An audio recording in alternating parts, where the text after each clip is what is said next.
star is my guide, a star is my guide. By the grace of Allah, a star is my guide. My Murshid has changed millions of lives. The prophetic Sunnah, he is revived. The leader of the Sunnis, he is our pride. By the grace of Allah, a star is my guide. Alhamdulillahi Rabbil Alameen. والصلاة والسلام على سيد المرسلين أما بعد فأعوذ بالله من الشيطان الرجيم بسم الله الرحمن الرحيم الصلاة والسلام عليك يا رسول الله وعلى آلك وأصحابك يا حبيب الله الصلاة والسلام عليك يا نبي الله وعلى آلك وأصحابك يا نور الله. Dear Islamic brothers, dear viewers and listeners of Madani channel, we welcome you to another episode of the beautiful silsila, Discourses of Attar. At the outset, at the beginning of the silsila, please make as many good intentions as possible. Therefore, whatever good intentions you can make, that I will listen to this dars or bayan for the pleasure of Almighty Allah Azza wa Jal. I will take down the important points, I will write them down, I will note them down, and I will try to implement them, practice upon them in my life. I will teach them, encourage them to my family members, to my children, my spouse, to my other friends as well, and try to create a Madani environment at my home, in my community and society. Make as many good intentions as you can. Indeed, there are countless benefits for us to recite abundant amounts of durood and salat upon Rasulullah sallallahu ta'ala alayhi wa alihi wa sallam.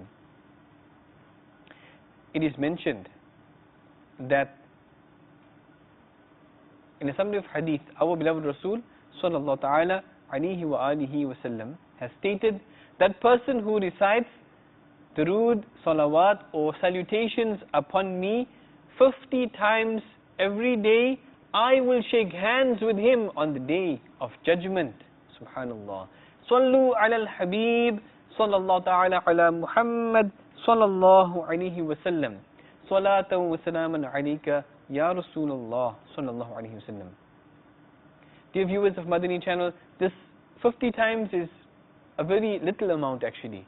Our 5 times daily salah that we recite, that we read and perform, if at least we recite 10 salawat, 10 duroods after each salah, then that 50 will be accomplished. But we should make our minds. Try to recite at least minimum 313 times durood and salawat upon Rasulullah sallallahu ta'ala alayhi wa alihi wa sallam daily. There is much rewards in this. It is stated that there was a person who once saw another person in his dream, and this person was wearing the hat of a fire worshipper. He was asked the reason for this.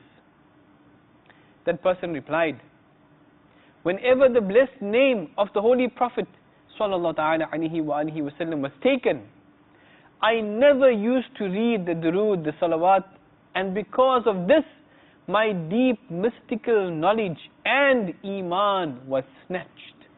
Tubu ilallah, astaghfirullah. Sallu ala al-Habib, sallallahu ta'ala ala Muhammad, sallallahu ta'ala alayhi wa alihi wa sallam. Dear Islamic brothers, dear viewers and listeners of Madani channel, have you seen how dangerous is the evil influence of committing sins?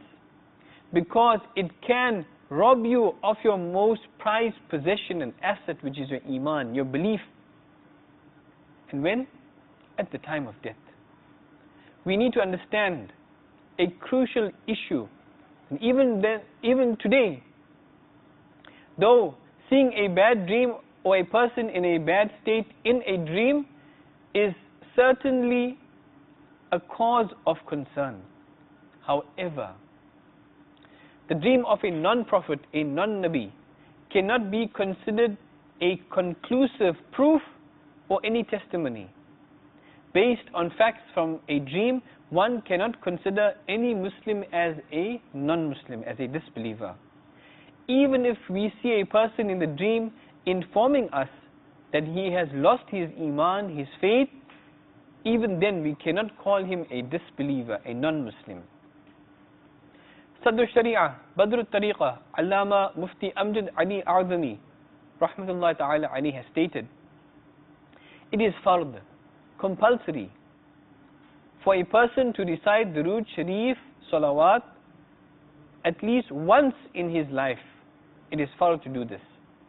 In an ijtima', a congregation, it is wajib to read Durood, Salawat, when a person hears the blessed name of Rasulullah sallallahu ta'ala alayhi wa alihi wa sallam, whether he says the blessed name himself or he hears it from another person. If one hears the blessed name of Rasulullah sallallahu ta'ala alayhi wa alihi wa sallam 100 times in an ijtima', in a gathering, then he must recite Durood Sharif, Salawat each time.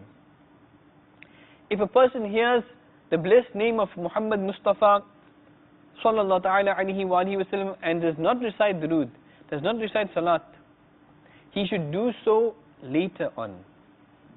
When somebody writes the blessed name of Rasulullah sallallahu ta'ala alayhi wa alihi wa sallam, according to certain scholars, it is wajib to write Durood Sharif Salawat in full, in writing.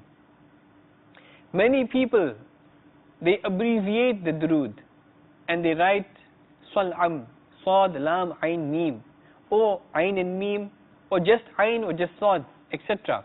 In English, we see it just an S or just SAW or PBUH, etc.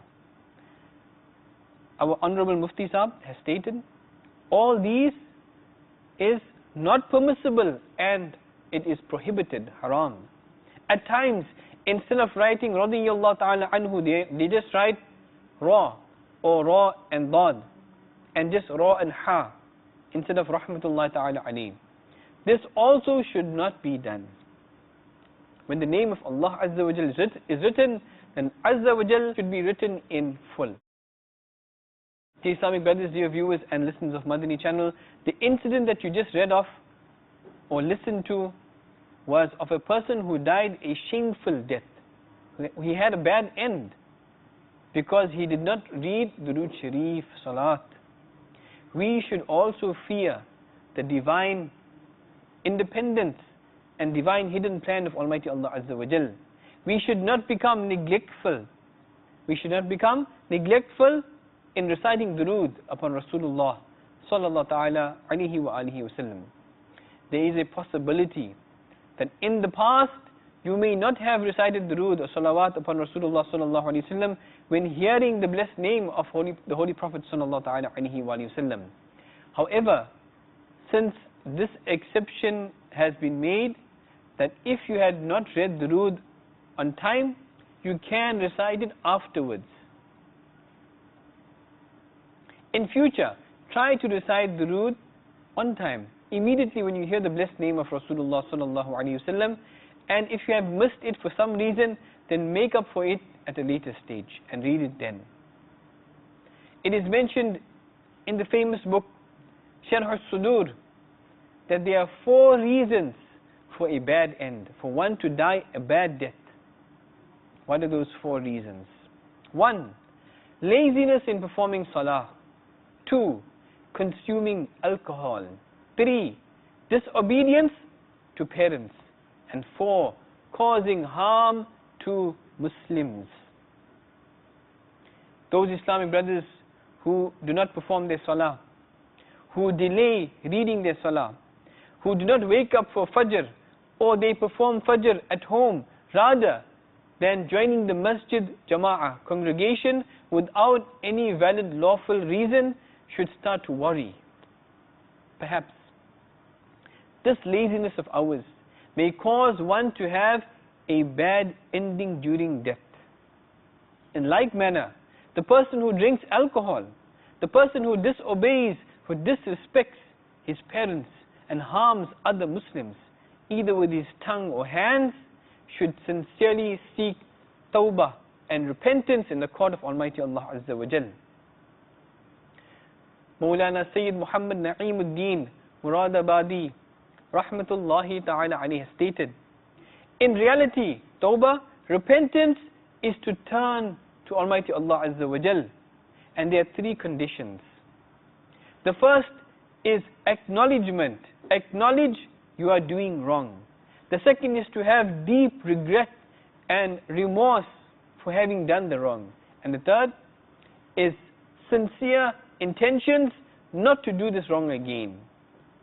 If the sin is such that it can be recompensated, then this must be done. For example, if one has missed his salah, then besides seeking forgiveness from Almighty Allah Azza wa Jal, he must also make up for the missed salah by performing them. If this sin was such that the rights of another person was not fulfilled, such as the parents, a person's family, or any other person, then he has to also seek the forgiveness and pardon of these people as well. Merely to say sorry is not enough. It is stated in Minhajul Abideen that Sayyidina Fudail bin Ayaz rahmatullahi ta'ala alayhi, once he visited one of his murids, one of his disciples, who was very close to death. He sat next to his disciple, his murid, and he began to recite Surah Yasin. Murid, this disciple said, "Stop reading Surah Yasin." He then instructed his disciple to read the Kalima Sharif, but his disciple replied, "I will never read this Kalima, and I have nothing to do with this Kalima."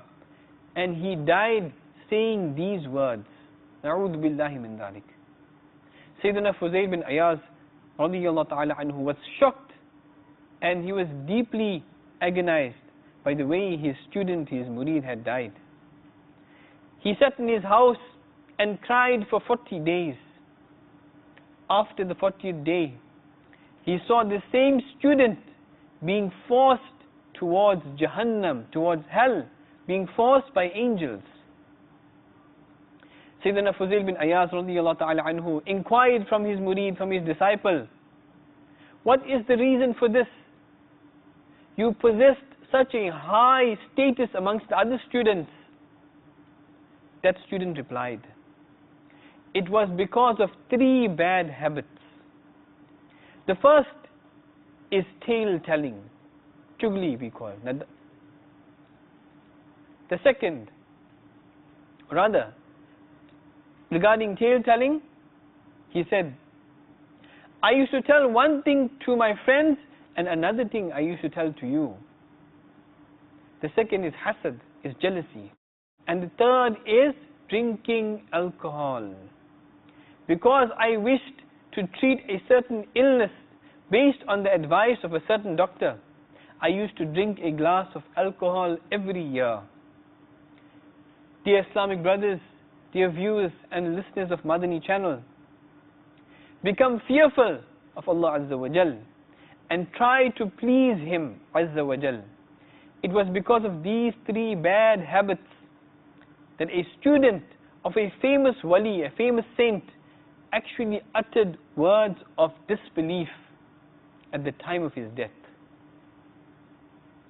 Sadr Sharia Badr Tariqah, Allama Mufti Amjad Ali A'adami rahmatullahi ta'ala alayhi, has stated, if a person utters words of disbelief at the time of his death, the ruling of disbelief, of kufr, cannot be applied to that person, because perhaps it was due to the pain of death that he uttered these words whilst in a state of semi or unconsciousness.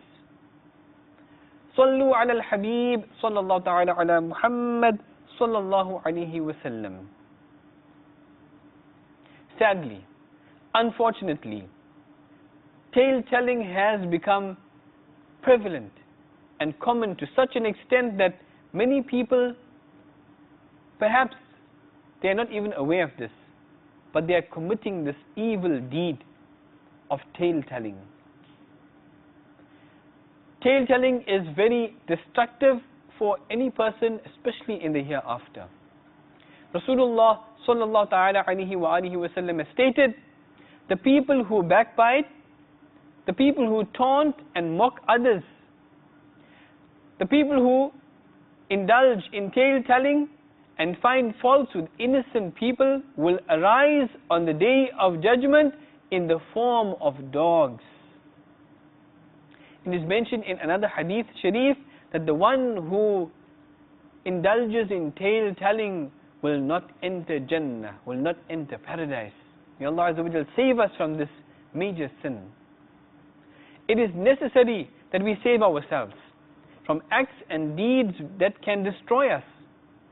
To save ourselves, it is also necessary to have the understanding of these actions. The definition of tale telling is being presented for us. Allama Aini rahmatullahi ta'ala alayhi narrates from Imam Nawawi rahmatullahi ta'ala alayhi that to convey somebody's words to another with the intention to cause harm is considered as tale telling. How unfortunate. These days, tale telling and backbiting has become prevalent, especially in our conversations. This takes place whether it is amongst friends, or there is a religious occasion, during a wedding, or even when attending a funeral. Even when we meet somebody, or we are on the phone. This conversation even happens for a short while. And many people, even though they possess religious knowledge on analyzing their conversations, you will find, together with many sinful words which are related to tale telling, words related to backbiting, this is included there as well. What will happen to us? Read this hadith, or rather listen to this hadith once more, that the one who indulges in tale telling will not enter Jannah, will not enter paradise. If only we could practice Qufl Medina of our tongue, we can place the spiritual lock of Medina on our tongues and only speak when it is absolutely necessary to speak. It is very difficult for a person who enjoys sitting with friends who are only interested in worldly things. It's difficult for that person to save himself or herself from tale telling or backbiting. It is mentioned in the blessed hadith that he who speaks excessively also commits many mistakes. Whoever commits mistakes excessively also commits many sins. And whoever commits many sins becomes more entitled to the fire of hell. Tajdar al-Risalat, Shahanshah al-Nubuwwat, Mahbub Rabbul Izzat, sallallahu ta'ala alayhi wa alihi wa sallam, stated, good news for that person who refrains from excessive talk and spends his wealth in excess for the pleasure of Almighty Allah Azza wa Jal. A blessed Sahabi, a companion, radiyallahu ta'ala anhu, said, there are times when a person says something to me and I desire to answer him to such a degree, even more than a thirsty person would desire cold water. Yet I fear giving him an answer, thinking that it might become useless speech. Dear Islamic brothers, dear viewers and listeners of Madani channel, look at this fear of this blessed companion, this blessed Sahabi, radiyallahu ta'ala anhu, who feared giving an answer, even though he, radiyallahu ta'ala anhu, was justified in doing so. And yet, look at our behavior, look at our lives. We do not stop talking and backbiting, or tale telling, or even false accusations and slander. What will become of us? Oh Allah Azza wa Jal, we must make dua. Give us common sense to stay away from sinful talks and grant us the ability to apply the Qufl Medina on our tongues. Dear Islamic brothers, dear viewers and listeners of Madani channel, from the previous stated incident, jealousy was also mentioned there. The disease of jealousy has also become widespread. It is mentioned in the blessed hadith with the reference of Sunan Ibn Majah that jealousy consumes good deeds like how the fire consumes wood. The person who commits hasad, who commits jealousy, is called a hasid. And the person against whom this jealousy has been committed is called mahsood. The definition of jealousy has been explained as such in Lisanul Arab, this book, volume 3, page 166, that al-hasadu an tatamanna zawala ni'matil mahsudi ilayka. Meaning, the meaning of hasad is that you wish a blessing which is with the mahsood to get destroyed and become yours. Dear Islamic brothers, dear viewers and listeners of Madani channel, from this explanation, we come to realize that when you see someone with something good and you desire that that good thing leaves the person and becomes yours. For example, if you see somebody who is respected or is famous and you wish that he becomes disgraced and his respect, his fame becomes yours, you become rich and famous. If you are burning with jealousy over a wealthy person and wish that his wealth is destroyed and becomes yours, he becomes poor and you become rich. You desire that his wealth becomes yours and he becomes poor. This type of desire is jealousy, hasad. Allah Azza wa Jalla forbid. This disease has also become quite widespread. In the present time, there are lots of efforts are being made in trying to destroy the businesses of others. People, they accuse others and look for faults in their products because of jealousy. People become guilty of lies, of backbiting, of tale-telling, and who knows what so many other sins. In many Muslims these days, the spirit of Islamic brotherhood is disappearing. How virtuous the Muslims of the past were, we can know from many incidences from the lives of our great awliya Allah, especially our great Sahaba Ikram, our beloved Rasul sallallahu alaihi wasallam. Inshallah ta'ala, to give us more examples of how Muslims were in the past, please try and join us on the next episode of the Silsila Discourses of Attar, where we will discuss more points and more advices for us, inshallah ta'ala. Ameen bijahin nabiyil ameen, sallallahu ta'ala alayhi wa alihi wa sallam.